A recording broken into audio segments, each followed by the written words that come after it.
Bien que la saison en Euroleague des Villeurbanais soit loin d'être oubliée, l'Asvel a terminé l'exercice sur une bonne note en s'imposant à domicile, 76-72, lors de la 34e et dernière journée face à Barcelone, qui jouera également les playoffs.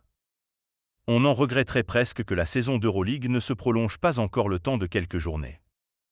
Alors que l'exercice s'est achevé vendredi soir pour les équipes n'ayant pas la chance de disputer les playoffs, l'Asvel, qui fait précisément partie de ces équipes en vacances avant les autres sans y voir un avantage pour autant, l'a bouclé sur une victoire, la deuxième en 8 jours, mais aussi la deuxième en 2 matchs, sachant que les Villeurbanais avaient déjà remporté leur avant-dernier match.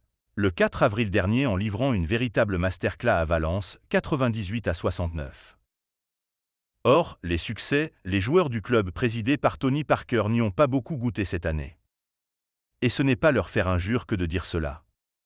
D'ailleurs même après l'exploit, de référence là aussi, de vendredi à la LDLC Arena face au prestigieux FC Barcelone, 76-72, les doigts des deux mains sont encore de trop pour les compter ces victoires de l'Asvel.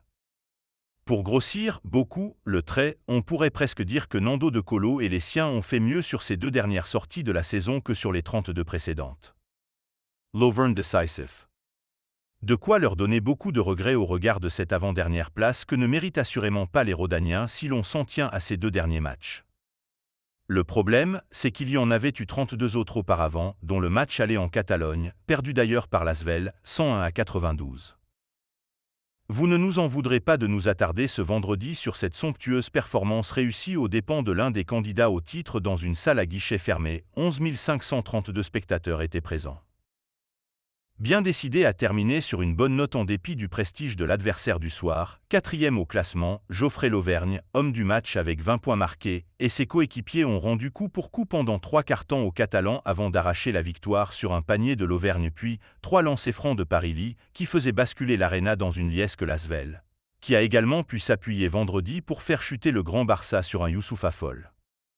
Des grands soirs, 15 points, 8 rebonds, avaient là aussi rarement connu cette saison dans la compétition.